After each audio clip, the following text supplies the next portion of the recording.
En esta noche vamos a ver nuestro tema en el capítulo 12 de dos cosas que debo de hacer para ser salvo.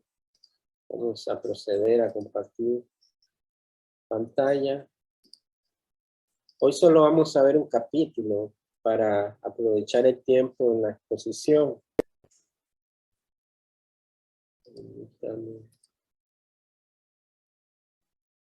Vamos a ver. Ahí está. Ok.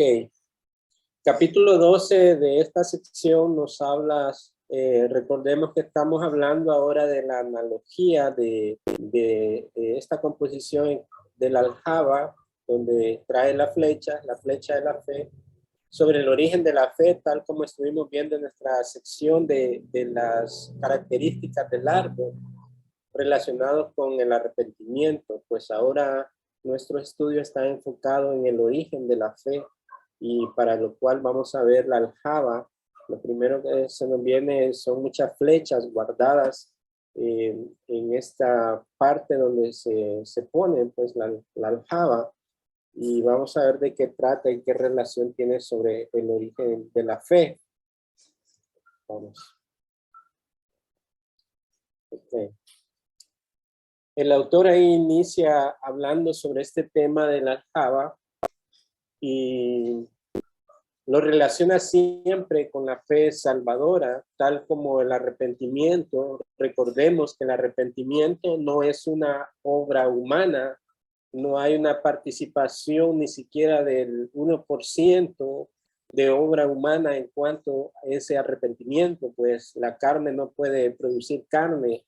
El arrepentimiento solo puede ser una obra divina en lo interno de los pecadores, que produce todos estos frutos y estas características pertinentes a la obra divina del arrepentimiento. Asimismo, el origen de la fe no es perteneciente a los hombres, no sale de los hombres, ni internamente, ni por fuera. Obviamente, el origen de la fe no está en los hombres, al igual que el arrepentimiento. La fe salvadora es también, por lo tanto, el don de la gracia soberana de Dios. ¿Qué significa esa palabra don? Tiene como significado dádiva o un regalo. Un regalo no es algo que alguien compra, obviamente, ¿verdad? Se da gratuitamente. Cuando recibimos regalos, no ha sido forzado que hemos nosotros querido que la gente nos dé, simplemente lo dan por bendecirnos en alguna manera. También la fe en esa gracia salvadora es un don, es una dádiva, es un regalo de la gracia soberana de Dios. Así que la flecha de la fe sale de la aljaba de la gracia soberana de Dios. O sea, es lanzada por esa gracia soberana de Dios desde su aljaba. Esto es lo que las escrituras enseñan en todas partes. No obstante, que todo hecho sea confirmado, o sea, necesitamos confirmar estas cosas con relación a lo que dice la palabra de Dios. Por eso dice que este hecho del origen de la fe sea confirmado por boca de 2 o 3 testigos. Y los testigos a los que nos referimos son los instrumentos o los escritores inspirados por el Espíritu de Dios, que nos dejaron esta bendición de la doctrina para nuestra edificación. Por favor, considera algunos pasajes conmigo. Vamos a ver algunos pasajes que nos hablan del origen de la fe. Hermano Henry, el primer versículo, si me lo puede leer. El primero es Filipenses 1:29, porque a vosotros se os ha concedido por amor de Cristo no solo creer en Él, sino también sufrir por Él. Gracias, hermano. Notemos ahí que el pasaje, el primer testigo, por decirlo así, este es Pablo, la carta de Filipenses, nos está diciendo, está hablando a la iglesia en Filipo, por eso está refiriéndose a vosotros, ustedes, aquellos que han sido apartados para Dios, ¿Qué es lo que ha sucedido en ellos? Se os ha concedido, dice. O sea, esto proviene, tiene un origen. Ese os ha concedido, el origen es Dios.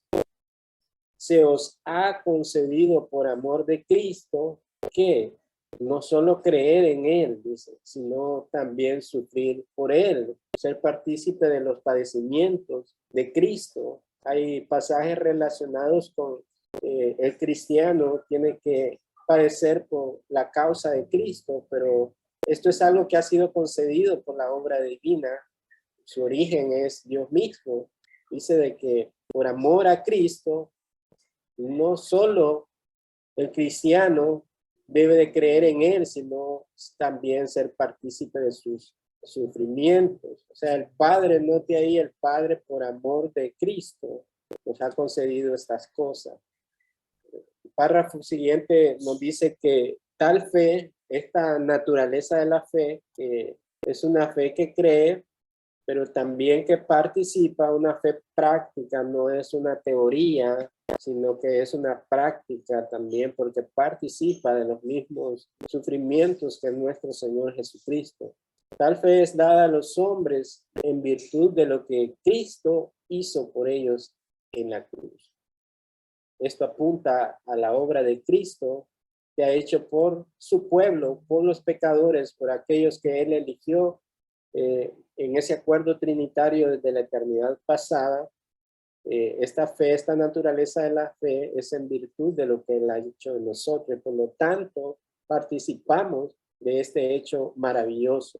¿Por qué? Porque Dios da fe a los hombres para que Cristo vea el fruto de sus sufrimientos redentores. Ese es el propósito de la muerte de Cristo, el tomar nuestro lugar. Dios nos dé la fe, con eso nos certifica que el fruto de los sufrimientos de Cristo no es en vano, ni fue algo al azar, no fue algo como una piñata de que a ver quién toma esa naturaleza de la fe, sino que fue un propósito, es dada a todos aquellos que son de la fe. La fe, por lo tanto, es un don de Dios, es una dádiva de Dios. Nos damos cuenta que el origen de esta fe es Dios mismo.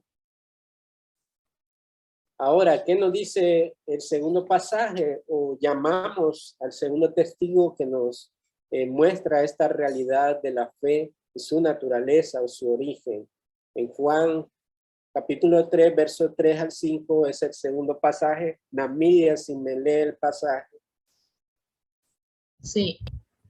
Respondió Jesús y le dijo, en verdad te digo que el que no nace de nuevo no puede ver el reino de Dios. Nicodemo le dijo, ¿cómo puede un hombre nacer siendo ya viejo?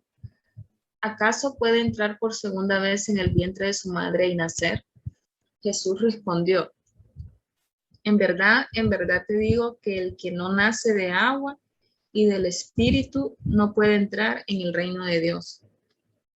Amén. Y quiero preguntarles, ¿alguna vez ustedes cuando escucharon por primera vez este pasaje de las Escrituras, qué se les venía a la mente? Este relato del Señor Jesucristo, tan, por decirlo así, misterioso. No sé si alguien quiere compartir cuál fue su pensamiento en relación, no sé, de repente quizás el mismo pensamiento que Nicodemo. Me gustaría escuchar si alguien tiene alguna experiencia en relación con ese pasaje.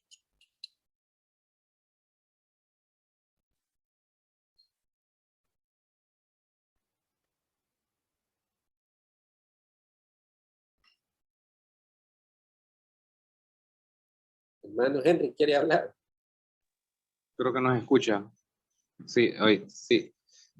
Sí. Sí, a mí me sucedió, hermano, que por el contexto de la enseñanza, ¿verdad? Y de la manera que el evangelio, pues, era predicado, yo pensaba en obras, en lograr algo, alguna manifestación, alguna experiencia tangible, algo que yo pudiera ver para decir, aquí está.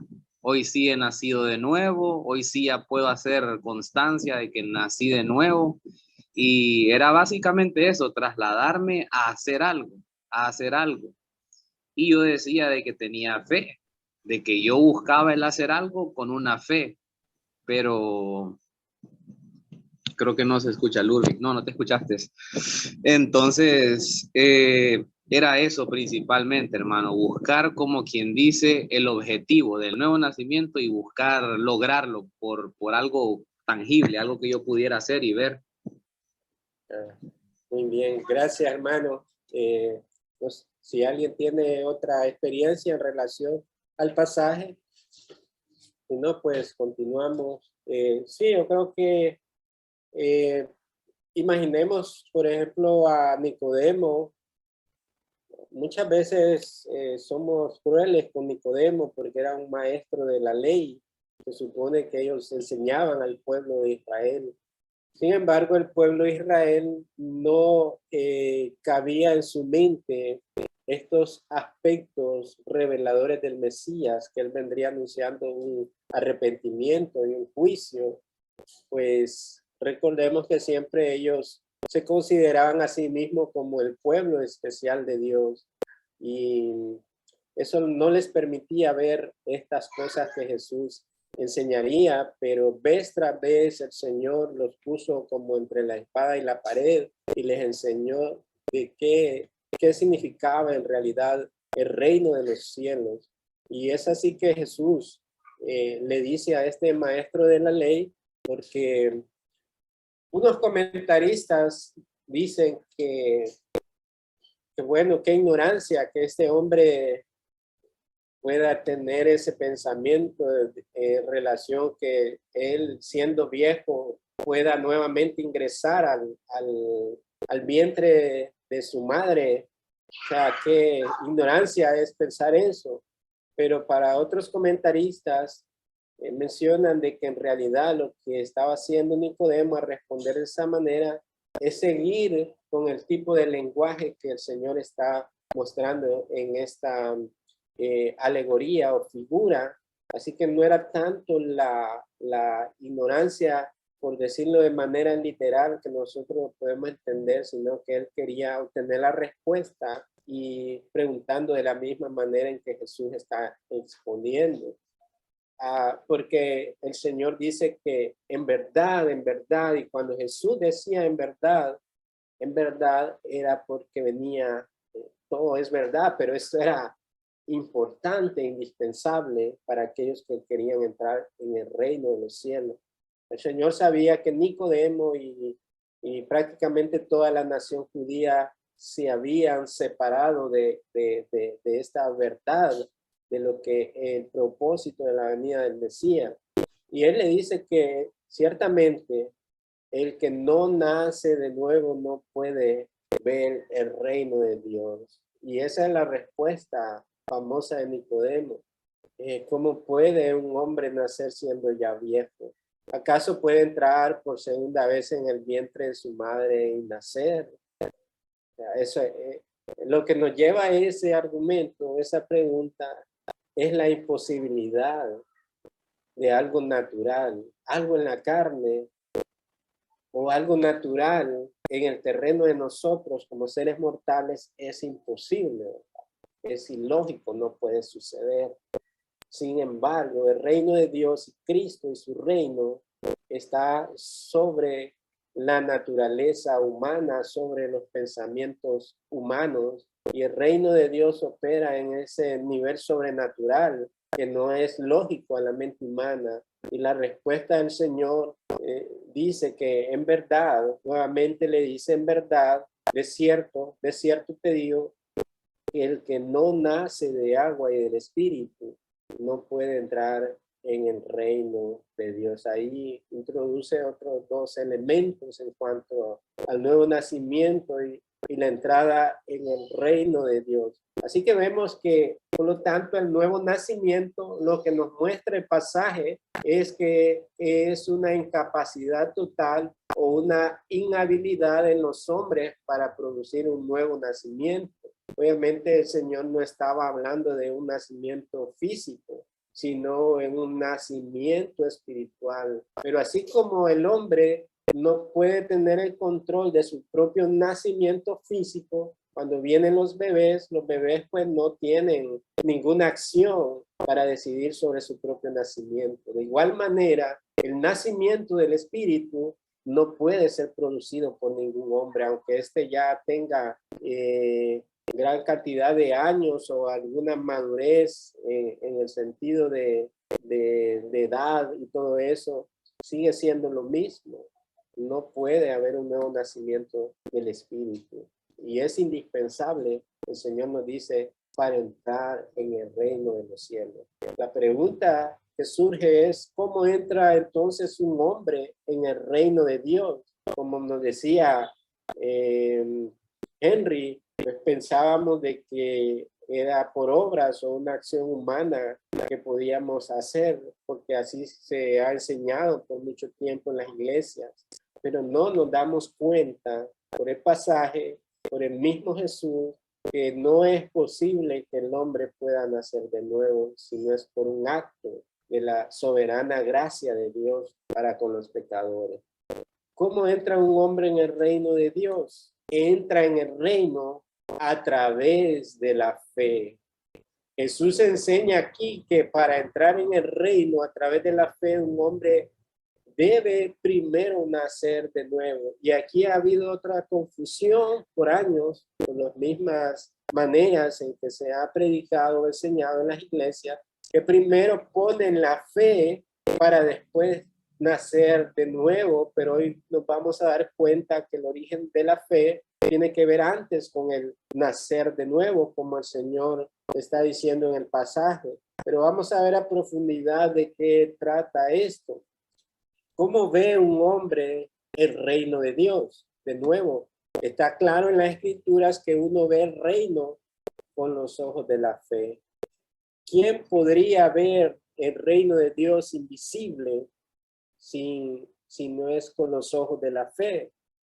Nadie absolutamente.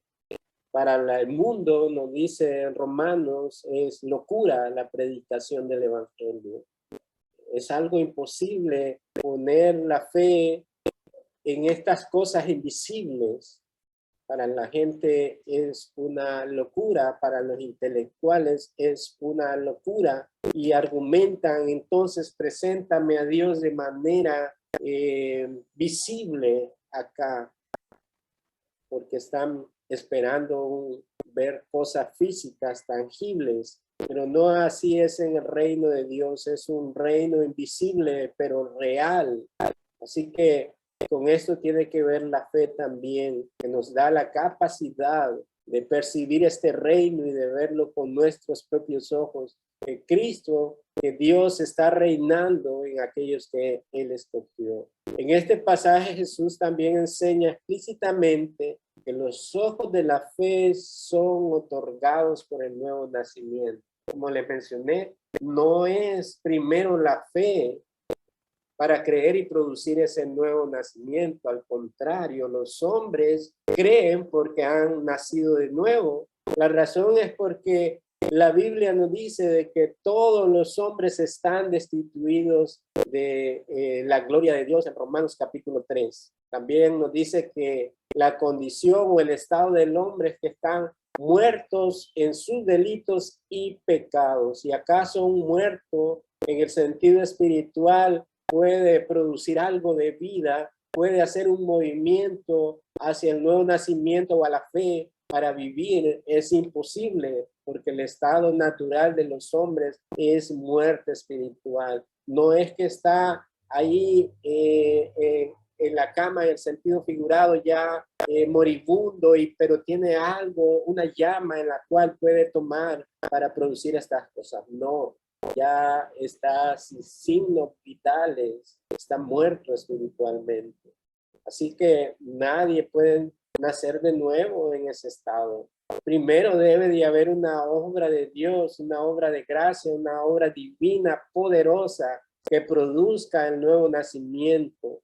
Y con ello trae también la fe, como esos gemelos, como lo poníamos también con el árbol del arrepentimiento y la fe. También el nuevo nacimiento y la fe están ligados y están sucediendo en el mismo momento en que las personas son introducidas al reino a través del nuevo nacimiento. Le es dada esta fe para ver el reino invisible de Dios con los ojos de la fe. Así que hay algo más que debe notarse aquí. La analogía del nacimiento sugiere claramente que en el inicio u origen de la fe, el pecador no es el actor, no produce nada, es un ente pasivo, es una persona pasiva, pero quien lleva el objeto de esta acción es Dios mismo. Es el inicio y el origen de la fe. El pecador no es el actor, sino alguien sobre quien se actúa. Entonces, él recibe esta obra divina en el arrepentimiento, en el nacimiento y en el impartición de esta fe que es dada por Dios. La fe es como el aliento del alma. Y ya hemos leído varias veces el pasaje de Efesios 2, dice que la fe, que no nos gloriemos, que esto es una dádiva de Dios, que por gracia somos salvos, y esto no de nosotros, sino que es un regalo de Dios, para que Él reciba toda la gloria en estas gracias divinas en el corazón de los pecadores. El autor nos continúa diciendo, puede que te hayan enseñado, como hemos crecido nosotros, puede que te hayan enseñado que los hombres nacen de nuevo por la fe. O sea que primero es la fe para producir el nuevo nacimiento. Así hemos entendido por muchos años. Pero esto sugiere claramente que la fe precede de manera lógica al nuevo nacimiento. La enseñanza de Jesús sugiere precisamente lo contrario, porque el Señor no le dice a Nicodemo en ningún momento, mira, para que entres al reino de Dios, al reino de los cielos, primero pon tu fe y luego viene el resto. No, Él le dice que es necesario nacer de nuevo, nacer del Espíritu. Entonces el Señor no contradice este tipo de enseñanza que es muy común en las iglesias hoy en día. La fe en sí misma es un don del nuevo nacimiento. O sea, ese nuevo nacimiento que opera en las personas, en la regeneración, en ese cambio de corazón que Dios hace. Dios quita el corazón perverso que está viciado, que está lleno de pecaminosidad, aquel corazón negro, y el Señor lo vuelve un corazón sensible, un corazón de carne, un corazón con nuevos afectos para poder obedecer sus mandamientos. Ese es el don del nuevo nacimiento, cosa sin la cual ningún ser humano, por más que lo intente, por más que se proponga, no le va a durar mucho.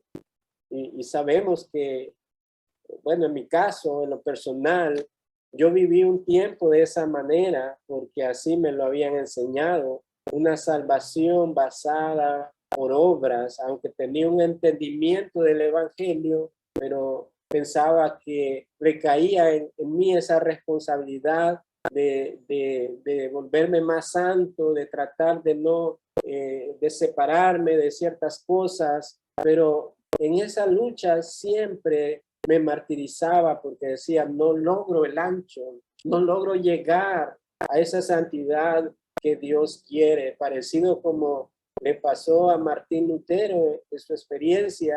Él dice que odiaba a Dios porque él no podía responder a las demandas de un Dios tan santo. Entonces él dice, ¿cómo un hombre pecador se parará delante de un Dios tan santo? Y ahí surge con la obra divina de Dios que lo lleva al libro de Romanos y descubre que estas cosas pertenecen a esa obra de Dios, el nuevo nacimiento, y a la fe también. Por la fe, el justo por la fe vivirá. Y fue liberador para él, y tal cual para mí también, cuando yo entendí el evangelio de manera apropiada, trajo descanso a mi alma. No me volvió en ninguna manera ocioso de la fe que el Señor me ha dado, sino más bien volverme más en gratitud y descansar en la obra que Cristo hizo por mí, y progresar y saber que todo este poder divino es porque Él así lo ha concedido para todo creyente. Así que no, la fe en sí misma es un don del nuevo nacimiento. No nacemos de nuevo por la fe, nacemos de nuevo para tener fe. Si un hombre no nace de nuevo, no puede tener la fe viva, la fe eficaz, la fe bíblica. Para el hombre natural esto es una locura. Sus mandamientos son gravosos, difíciles de llevar, pero para el que ha nacido de nuevo, esta fe es una bendición que le hace progresar en este camino que el Señor ha trazado. Amén.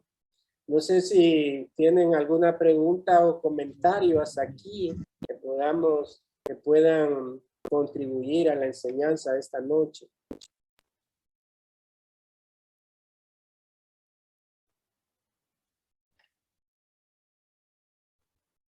¿Todo bien? Las demás hermanas entienden hasta ahora el punto. Sí, hermano. Sí. Sí. Ok.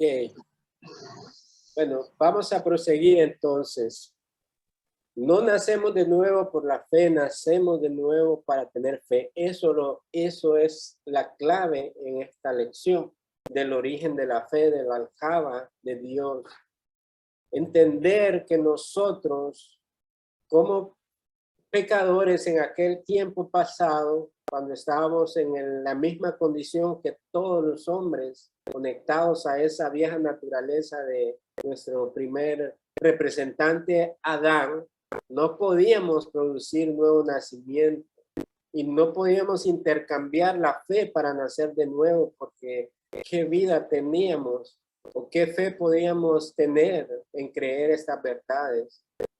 Entonces se necesitaba nacer de nuevo, pero esto solo era por la gracia y dádiva de Dios. No nacemos de nuevo por la fe, nacemos de nuevo para tener fe. Aunque la fe y el nuevo nacimiento no pueden separarse en el tiempo. Escuche bien.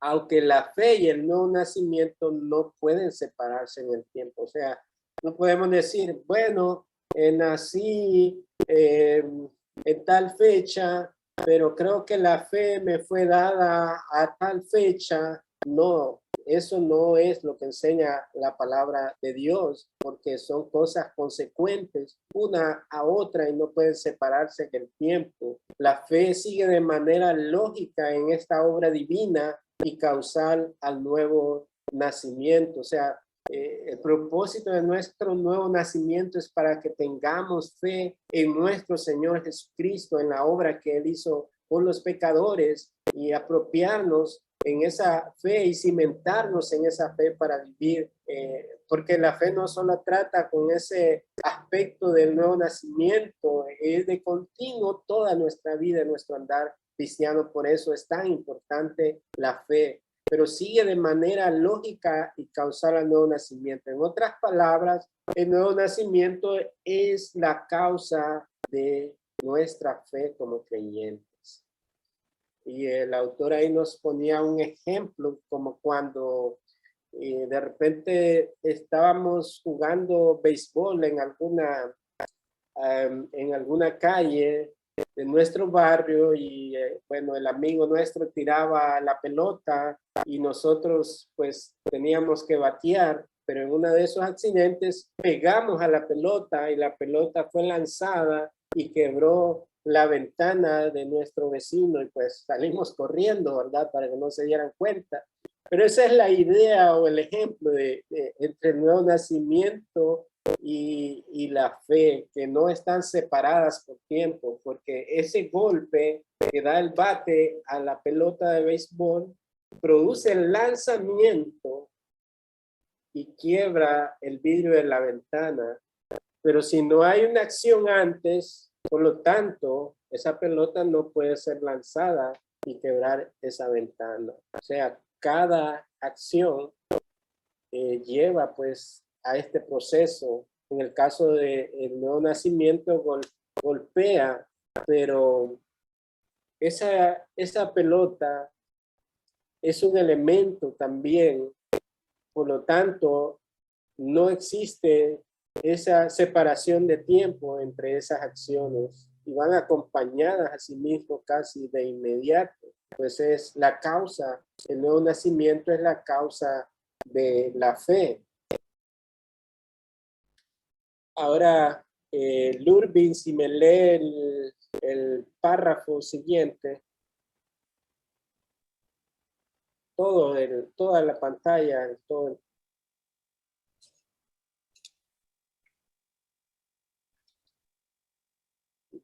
No se escucha. Sí se escucha, hermano. No, Lurbin, no sé Lurbin, si. no. No se le escucha. Okay. Voy a salir y entrar, dice. Bueno, hermana Carlota, si me lee todo el 3 párrafos. Sí, hermano. Al mismo tiempo, como acabo de decir, no hay vida espiritual sin la fe. La fe y la vida espiritual son inseparables, pero estas se han escrito para que creáis que Jesús es el Cristo, el Hijo de Dios, y para que al creer tengáis vida en su nombre. Juan 20:31. Por lo tanto, aunque no nacemos de nuevo por la fe, nacemos de nuevo en la fe. O sea, es dándonos fe en el Señor Jesucristo como Dios Padre nos da el nuevo nacimiento. El nuevo nacimiento nos limpia. Por eso Jesús se refiere a ello como nacer de agua y del Espíritu. Gracias, hermana. Lurbin dice, no sé si me escuchan. No se escucha. Quizás algo pasa ahí con su micrófono. Bueno, ahí continúa estos párrafos diciéndonos que al mismo tiempo, como acabo de decir, no hay vida espiritual sin la fe. La fe y la vida espiritual son inseparables, por lo tanto, no hay esa distancia, pues, sino que van acompañadas la una de la otra. Y el Señor está diciendo ahí que estas cosas se han escrito, o Juan, el evangelista, está diciendo que estas cosas se han escrito, las que están en la palabra, para que creáis que Jesús es el Cristo, el Hijo de Dios, y para que al creer tengáis vida en su nombre. Por lo tanto, aunque no nacemos de nuevo por la fe, nacemos de nuevo en la fe. Eso es diferente, ¿verdad? No nacemos de nuevo por la fe, sino que nacemos de nuevo en la fe. O sea, es dándonos fe en el Señor Jesucristo como Dios Padre nos da el nuevo nacimiento. El nuevo nacimiento nos limpia. Por eso Jesús se refiere a ello como nacer de agua y del Espíritu, cuando le mencionó a Nicodemo que era necesario nacer de agua y del Espíritu. Eso nos recuerda la profecía que fue anunciada en Ezequiel capítulo 36, 25, 27, acerca de aquel futuro pacto, el pacto de la gracia que nosotros conocemos, pero que en ese momento no había sido revelado, pero ya estaba siendo anunciado por los profetas. Y nos dice ahí, entonces os rociaré con agua limpia y quedaréis limpios. Hoy sí se escucha, Lurbin, solo que si me ayuda ahí a apagarlo por mientras. Hoy sí le escuchamos.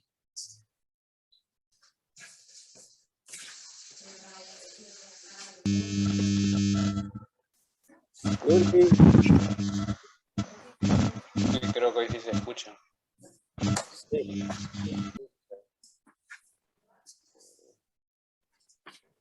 No sé, sí, bueno, nada más silenciar. Entonces os rociaré con agua limpia y quedaréis limpios de todas vuestras inmundicias y de todos vuestros ídolos os limpiaré. Además os daré un corazón nuevo y pondré un espíritu nuevo dentro de vosotros. Quitaré de vuestra carne el corazón de piedra y os daré un corazón de carne. Pondré dentro de vosotros mi espíritu y haré que andéis en mis estatutos y que cumpláis cuidadosamente mis ordenanzas. ¿Quién está hablando ahí? Dios. Dios está dando esta profecía que se cumpliría en la obra de nuestro Señor Jesucristo. Pero note aquí que ahí nos describe el nuevo nacimiento de su pueblo. Nos dice que nos limpiará como con agua, nos limpia y que quedaremos limpios de todas nuestras inmundicias.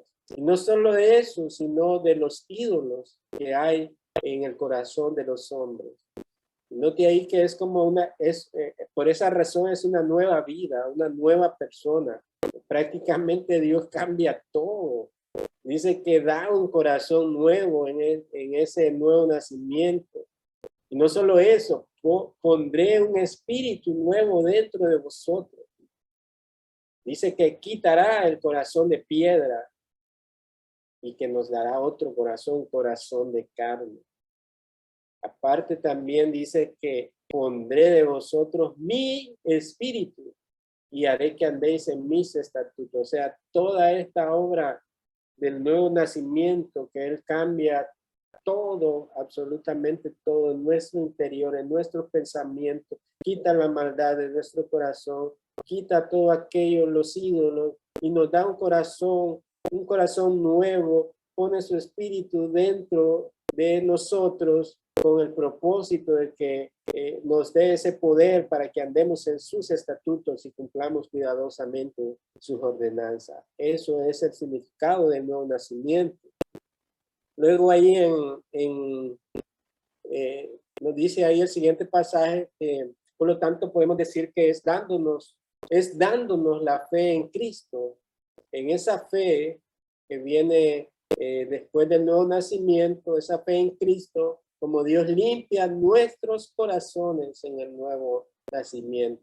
Esa profecía se cumpliría por el instrumento, el medio que es Cristo, que nos dio, que nos acreditó su propia justicia.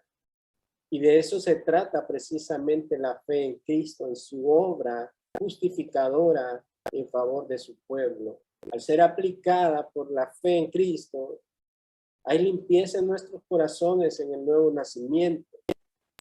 Y en Hechos 15, verso 9 nos dice que ninguna distinción hizo entre nosotros y ellos, purificando por la fe sus corazones. Esto estaban hablando entre judíos y gentiles, que ya no hay ninguna distinción. Dios no tiene dos pueblos, sino que ahora un solo pueblo, porque ha sido revelado el misterio del evangelio, y ninguna distinción hizo entre nosotros y ellos, purificando por la fe sus corazones.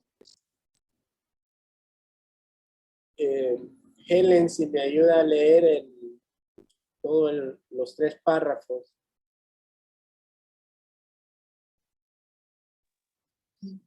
Yo. Sí. Que se cortó su voz.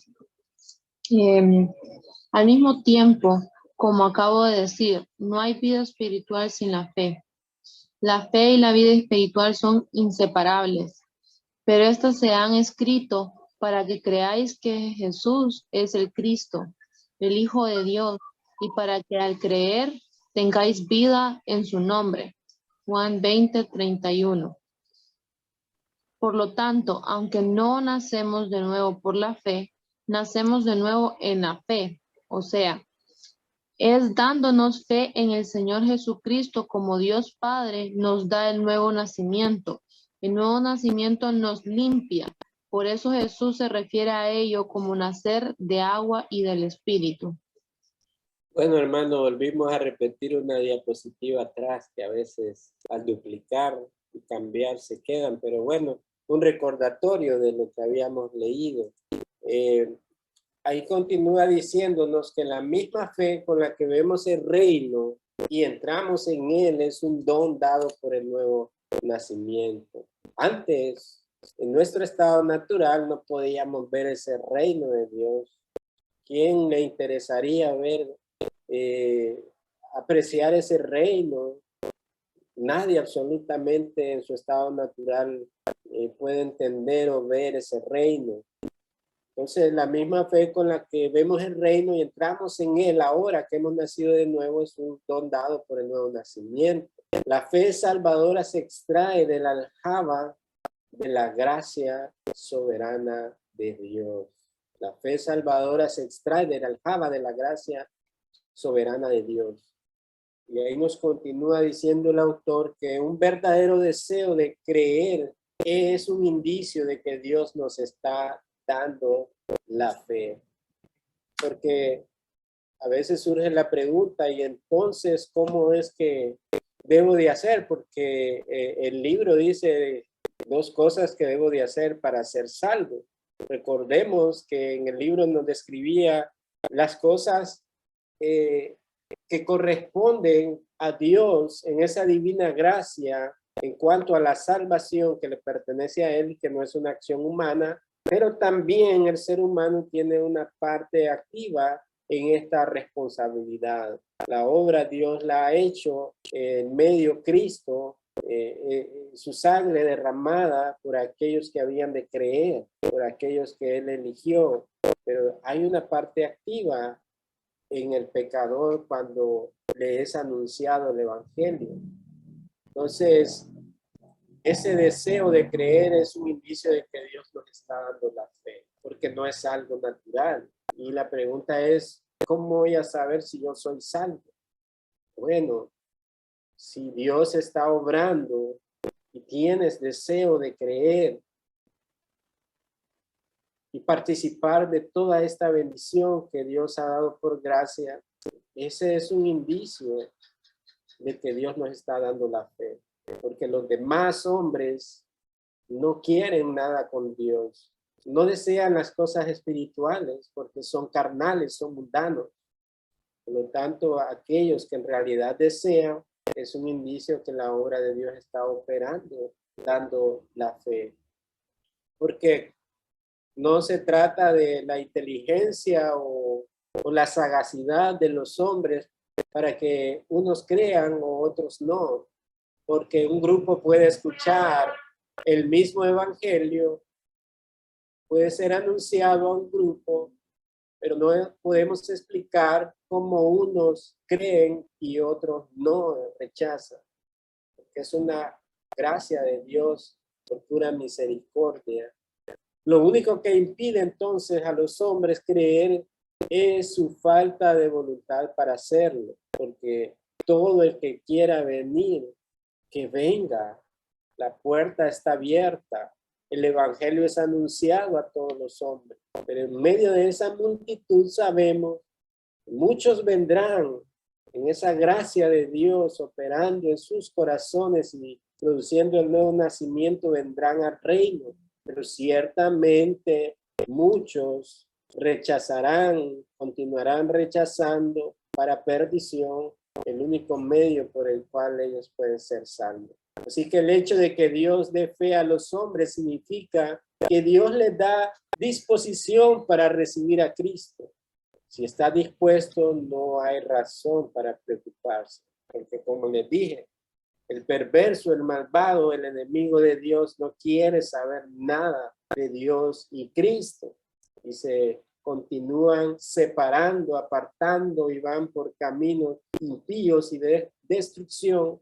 Mientras tanto, hay otros que tienen esa disposición, ese deseo, pero seguramente es o así es, la gracia de Dios está obrando en ellos para concederles ese nuevo nacimiento y el regalo de la fe. Así que no hay razón de preocuparse. No sé, Lurbin hoy sí ya tenía el micrófono bien. Si pueden leer este párrafo. Pues si me escuchan. Sí, sí. Ah, ok. El hecho de que la fe sea un don de Dios significa positivamente que si crees, Dios debería recibir toda la gloria por el hecho de que seas un creyente.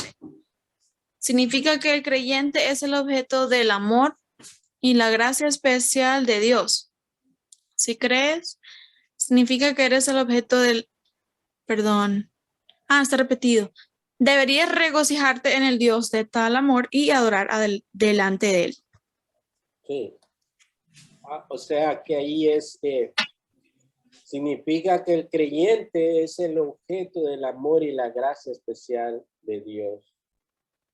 O sea, la salvación no es nuestra jactancia, porque no hay nada en nosotros que la haya producido, sino que ha sido por el objeto del amor de Dios, esa gracia especial que se nos fue dada para creer, para arrepentirnos y para recibir ese regalo de la fe. Y por lo tanto, es una explosión de alegría que debería de haber en todos los creyentes, debe de haber en todos los creyentes a reconocer que esa gracia y esas dádivas, esos regalos han sido de Dios, basados en su amor y su misericordia, y debe producir una adoración toda nuestra vida, todos nuestros días delante de Él, reconociendo el origen, tanto del nuevo nacimiento y de la fe, ha sido por la gracia y su amor eterno con que nos ha amado, y para su gloria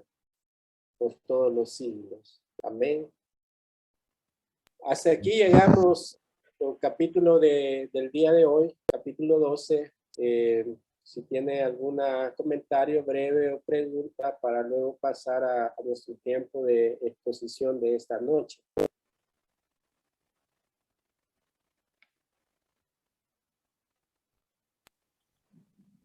No, ¿verdad? Pues sí, hay un sonido, no sé, hermano Henry quería hablar. No. No, le decía que todo claro, hermano Noé. Muy bien. Bueno, yo tengo una, no sé si es duda o, pero bueno, voy a ver si me logro explicar. Sí. Ok, cuando dice que la fe es un don de Dios, y que si creemos, pues yo debería recibir toda la gloria, ¿verdad? Por el hecho de que ya somos creyentes. Pero, y eso también va de la mano pues con el testimonio que nosotros damos a conocer, ¿verdad? El día a día. Pero si yo digo que, o sea, que sí soy un creyente, pero mi testimonio es lo contrario, o que esa persona diga que sí cree o que sí es nacida de nuevo, pero sus acciones, o sea, ante el prójimo no es de un creyente. Ok. No sé. Esto nos conecta también a las clases anteriores del árbol del arrepentimiento, porque recordemos sobre todo en los frutos del árbol del arrepentimiento es eso mismo. Es imposible que un nacido de nuevo no esté dando frutos para Dios, y estos frutos son traducidos en una vida de piedad, una vida que ama el reino de Dios y su justicia. Y aunque nosotros como creyentes presentemos debilidades en algunas áreas de nuestra vida, pero sí el fruto primario, el de un testimonio de un nuevo creyente, sí debe de ser evidenciado Y si hay personas que profesan, aunque digan que han nacido de nuevo, aunque articulen incluso los pasajes de la Escritura, y digan que han tenido fe en el Señor y que creen en el Señor Jesucristo, pero esto no es un asunto intelectual, no es un asunto de simplemente conocer, sino de que debemos evidenciar que en realidad hemos sido transformados y cambiados, y eso lo sabemos por nuestra manera de vivir ante el mundo.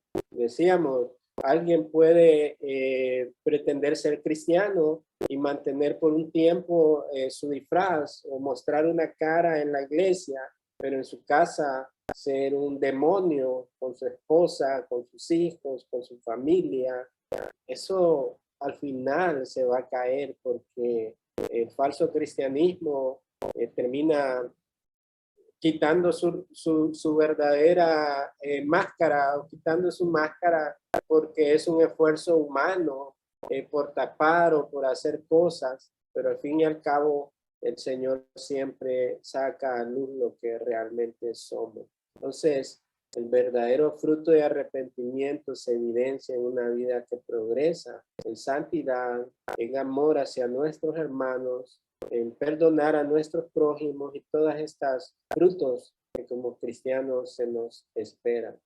Así que si alguien dice, el Señor me ha salvado, pero vive impíamente, la pregunta es, ¿de qué le salvó el Señor si vive de igual manera? Se está engañando a sí mismo. Correcto. Gracias, hermana. Bueno, con gusto, hermana. Gracias por la pregunta. Bueno, hermanos, hoy sí, ¿verdad? Vamos a pasar el tiempo de la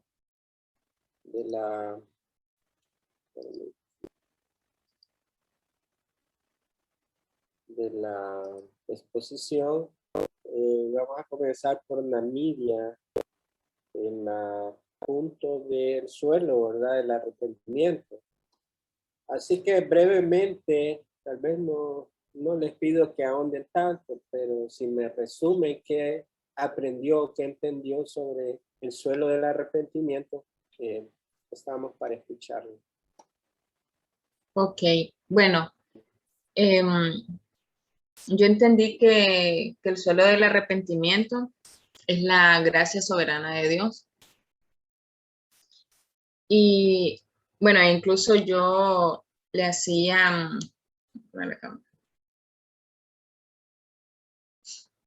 bueno, le hice una consulta al pastor sobre qué era la gracia. Y el pastor Manuel pues me explicaba que la salvación es el regalo y que la gracia es el favor. Entonces, en otras palabras, que Dios nos da el regalo porque hallamos el favor de Él, porque hallamos su favor. Entonces, entiendo que este fruto del arrepentimiento entonces se va a dar pues en un corazón convertido, ¿verdad? Ya en un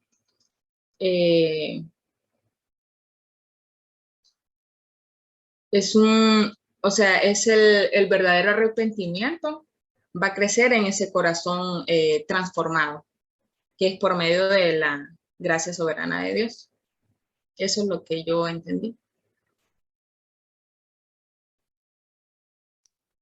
Cuando vemos un suelo, una tierra, por ejemplo, en la parábola de la semilla, si recuerdan, la parábola de la semilla, el sembrador representa a los predicadores o a los obreros, a los misioneros, todo aquel que predica el evangelio, lleva la semilla, que es el evangelio, ¿verdad? Que es Cristo, que este es el evangelio que Cristo vino al mundo y entregó su vida por los pecadores y que fue sepultado, tercer día resucitó y ahora intercede por los que son suyos.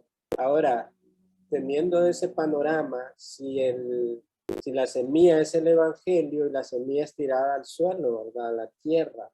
Pero recuerde que hay un grupo de personas que describen la parábola que la semilla fue ahogada, cayó entre espinos y sucede que ellos nunca perseveraron en la fe, pero hay una semilla que cayó en buena tierra y dice que empezó a dar frutos. Ahora, ¿cómo podría conectar usted ese suelo, sobre todo ese suelo bueno o correcto, donde cae la semilla, es donde produce esa gracia del nuevo nacimiento, la regeneración del hombre?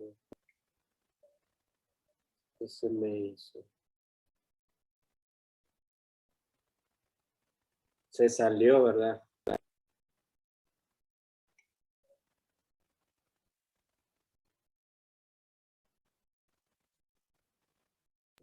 Sí, creo que se desconectó la media. Todo. Tal vez algún error o algo. Ok. Se había como pegado, ¿verdad?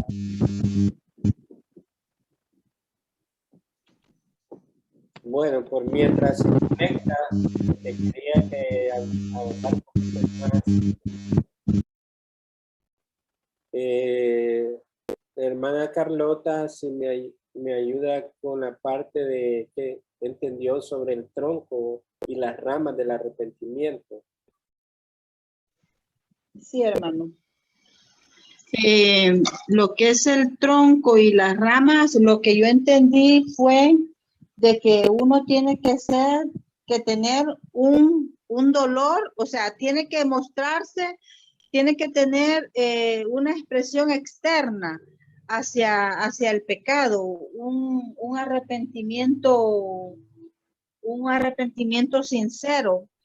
Usted puso el ejemplo en cuanto a las penitencias de la Iglesia Católica, ¿verdad? Que cuando una persona se va a confesar por sus pecados, el Padre les pone su penitencia, la hace y él vuelve normal.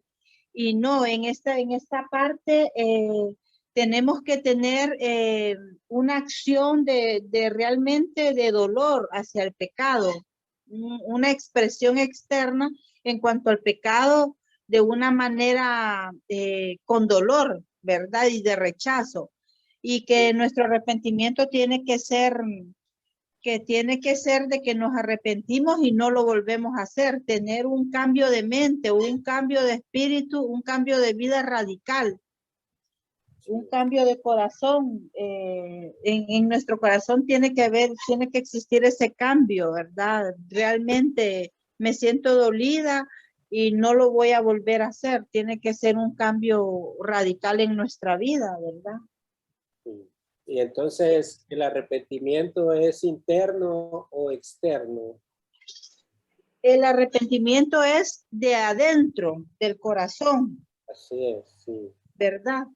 Eso es lo que representa las troncos y las ramas, el arrepentimiento interno. Obviamente siempre esto ha sido producido por la gracia de Dios que lleva a los pecadores al arrepentimiento interno. Sí. Y lo demás, pues, su conducta externa cambia, pero esto debido a lo interno que ha sucedido. Correcto. Muchas gracias, hermana. Para servirle, hermano. Gracias. Ahora, Lurbin, con el punto sobre las raíces del arrepentimiento. Sí, ¿me escuchan? Sí. Ah, ok. Bueno, todo es un árbol, ¿verdad? Como usted nos está dando en la clase, que es el árbol del arrepentimiento. Comenzando con una semillita y pues lo que sigue serían las raíces, ¿verdad? Y de ahí, que sería del tronquito y su fruto. Bueno, como decía la hermana Carlota, el arrepentimiento es algo de adentro, desde el corazón externo, pero inevitablemente, ¿verdad? Como todo es un conjunto, una cosa lleva a la otra. Entonces, nuestros frutos llegaría a ser lo externo. Y usted dijo algo muy importante, que, bueno, en las clases pasadas, ¿verdad? Que no había que confundir, ¿verdad? El arrepentimiento con los frutos. Es muy importante hacer la distinción. Entonces, es algo que sí es desde adentro, que el Señor va haciendo los cambios, ¿verdad? A quienes Él nos ha dado el don de la fe, ¿verdad? Y el don de arrepentimiento, como dice la Escritura y como nos estaba explicando usted. Entonces, pues sí, y el Señor es el que nos va dando el crecimiento hasta llegar así a las otras etapas para ser un árbol, ¿verdad? Hasta el día en que el Señor venga, Él nos irá perfeccionando día a día. Sí, recordemos, había una parte ahí también, las raíces, donde escribía que esas raíces del arrepentimiento es la verdadera percepción del pecado, pero también es una aprensión o un aferramiento de la misericordia de Dios en Cristo. O sea, esas raíces están en esa aprensión que el creyente tiene en Cristo con la misericordia de Dios. Entonces, sí recordar esa parte de que sí es una percepción, una verdadera percepción del pecado, está en la raíz profunda de nuestro ser, y también un aferrar a la misericordia de Dios en Cristo. Gracias, hermana, por la participación. Vamos a continuar con Namilia. No sé si ya puede hablar. Sí, me había quedado sin internet, pero aquí estoy. Ok, entonces más o menos con el ejemplo para apoyarle un poco sobre el suelo del arrepentimiento, más gracia soberana de Dios, ¿qué es, en esencia, qué se le quedó a usted?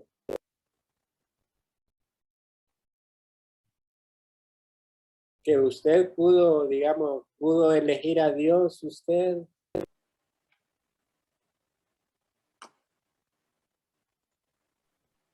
No, no es algo que yo lo elegí o algo que está pues, por mi fuerza, sino que es algo que viene de parte de Dios. Eso es lo que entiendo. O sea, que eso es lo que significa, o sea, es por medio de la gracia soberana de Dios. Eso es algo que no es porque yo lo quiero por mis acciones o porque sea algo que dependa de mí directamente, no. Entiendo que no es así. Entiendo que es algo que depende únicamente, porque es un favor por parte de Dios que nos brinda a nosotros. Que no merecíamos, ¿verdad? Y Correcto. por eso es soberana, porque es la elección soberana que nadie, ningún hombre pudo torcerle el brazo, sino que fue su elección en la regeneración de hombres como mujeres. Correcto. Muchas gracias, hermana, por su participación. Ahora vamos a Henry sobre el punto del follaje. Sí, bueno, en este caso a mí me tocó hablar un poco sobre el follaje del arrepentimiento, ¿verdad? Como bien lo mencionaba Ludwig, en este caso la ilustración para el arrepentimiento es un árbol.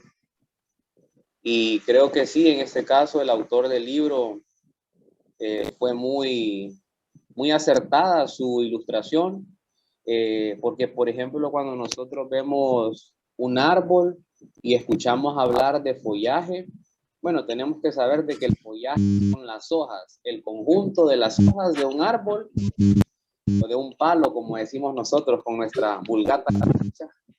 Ese árbol, ese palo que nosotros miramos con bastantes hojas, a eso se le llama follaje, o nosotros decimos popularmente, es un árbol bien frondoso, decimos nosotros.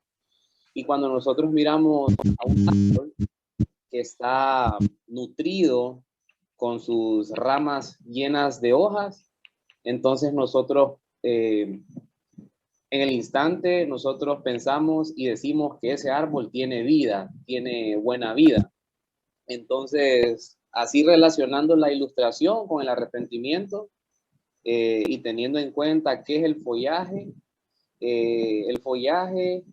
o la vida para un cristiano, o mejor dicho, algo que representa o que exterioriza vida a uno que realmente ha nacido de nuevo, a alguien a quien Dios intervino en el corazón, se lo cambió, lo regeneró, y el cual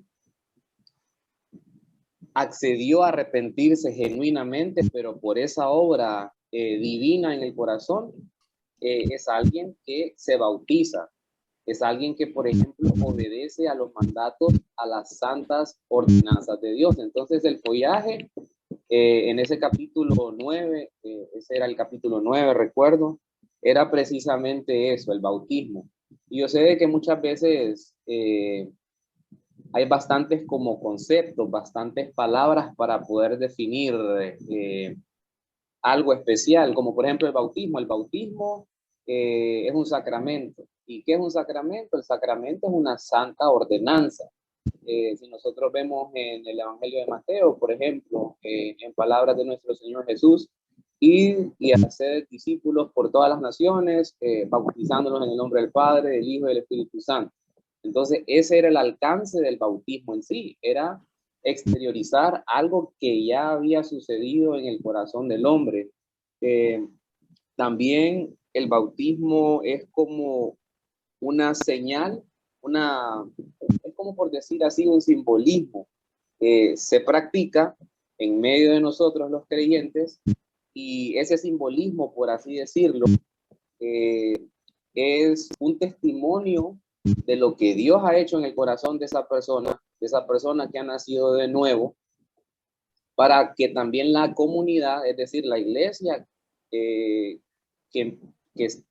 presencia, por ejemplo, el bautismo, sea de igual manera edificada. Por ejemplo, el primer bautismo que nosotros vivimos como iglesia, ¿verdad? Creo que fue el bautismo de Ali, y simbólicamente, cuando el creyente es bautizado y baja a las aguas, el creyente muere en sus pecados. Y cuando surge o cuando vuelve a salir, es esa nueva vida. No que el bautismo le vaya a dar una regeneración, no que el bautismo le esté agregando más fe a usted. Al final es exteriorizar algo que ya sucedió anteriormente, por obra de Cristo Jesús, por obra de Dios, transformando el corazón del pecador.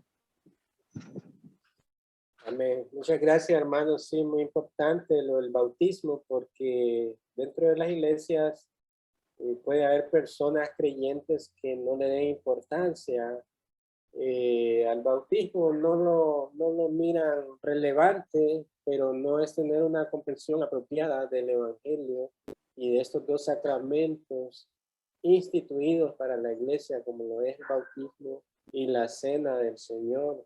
Con lo cual, bueno, los que en nuestro contexto de iglesia local, los que van hacia allá, debe ser un motivo de gozo, de ese entusiasmo de esperar ese momento donde esa señal o esa evidencia externa de que le pertenecemos a Cristo y damos testimonio delante de los hermanos de nuestra profesión de fe en arrepentimiento.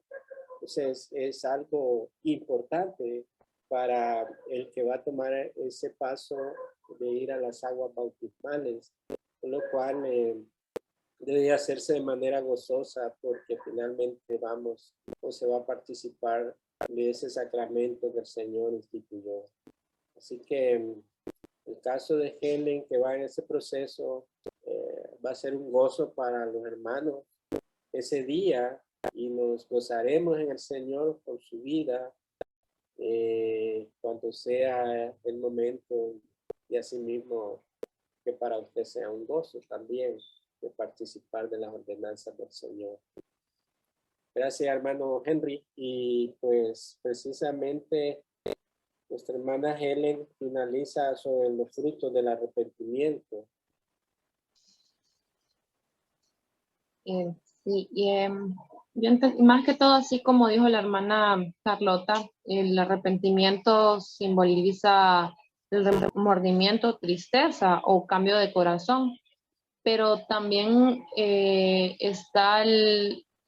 también se le puede decir volver o regresar, porque más que todo lo que entendí es que el arrepentimiento es un regalo de gracia salvífica de Dios para nosotros como sus creyentes, para que nosotros podamos reconocer nuestros pecados y así nosotros podamos volver a Él. Por ende, nosotros como creyentes vamos buscando la salvación, y al momento de ir buscando la salvación y ser más como Cristo, los frutos del arrepentimiento son reflejados por las buenas obras que nosotros hacemos, más que todo agradando al Señor. Pero también hay gente que por creer que hacer obras o buenas obras, creen vivir una vida cristiana, como usted mismo mencionó, que van a la iglesia, conviven con los hermanos, pero fuera de la iglesia siguen siguen saliendo, siguen viviendo en el mundo. Entonces ahí es donde se da cuenta si realmente es un verdadero creyente por los frutos que da el arrepentimiento. Y también el arrepentimiento en sí no es, por así decirlo, la raíz, o tampoco no es la esencia para la salvación, sino que es el fruto más que todo del verdadero creyente. Sí, bueno, solo una pequeña corrección. El fruto no es en sí para salvarnos, es la evidencia de que hemos sido salvos. Eso es lo que demuestra en que en realidad hemos tenido un nuevo nacimiento, que damos frutos, pero este fruto no es producido por nosotros mismos, sino por esa gracia de Dios impartida en nosotros, pero obviamente requiere de nuestra responsabilidad, no estar ociosos, no a estar pasivos, no a echarnos a dormir y decir, bueno, el Señor me salvó y es toda la obra de Él, y pues si me pongo de brazos cruzados, y si pensáramos de esa manera, somos arrastrados por la corriente del mundo, porque nuestra naturaleza pecaminosa está inclinada a los placeres, y podemos perder tiempo en estar viendo una serie de Netflix, que no es malo, pero me enfoco en el sentido de una acción pasiva de nosotros, de pensar que eso solo corresponde al Señor. No, hay una obra, también una práctica que se demanda de nosotros a progresar en nuestra santificación por esa gracia de Dios. Pero una vez más, todas estas obras, los frutos del Espíritu, la obra de la santificación, no es con el propósito de salvarnos, sino que es una evidencia de que hemos sido salvos. Entonces, sí es importante el fruto, porque eso da testimonio de nuestra fe real, ¿verdad?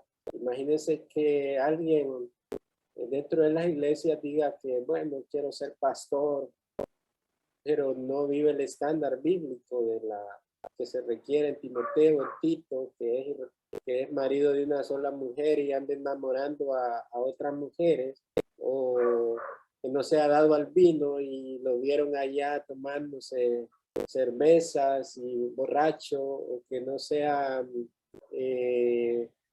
que vaya sobre ganancias deshonestas y le guste eso. Entonces, aunque diga tener una profesión de fe, pero los frutos no le están evidenciando que es así. Por lo tanto, ese hombre no puede ser un pastor, o no es un pastor, ¿verdad?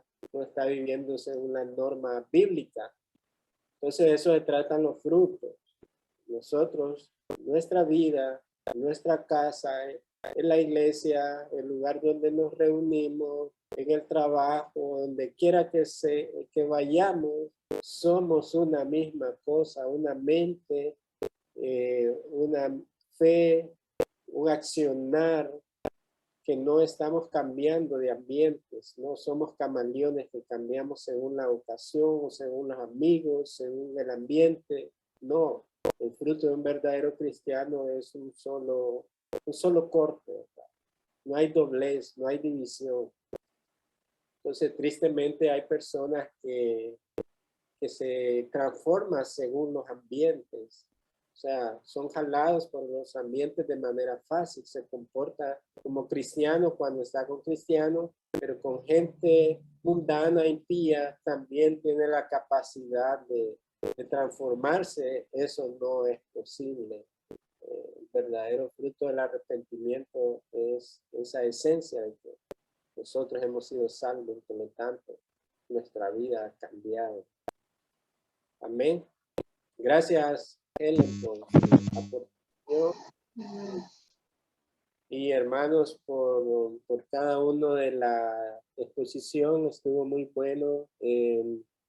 Pues se ve que se ha ido entendiendo el tema. Eso es importante para que estemos enfocados, no solamente en el conocimiento, sino que nos sirva para siempre en el conocimiento y en la práctica misma.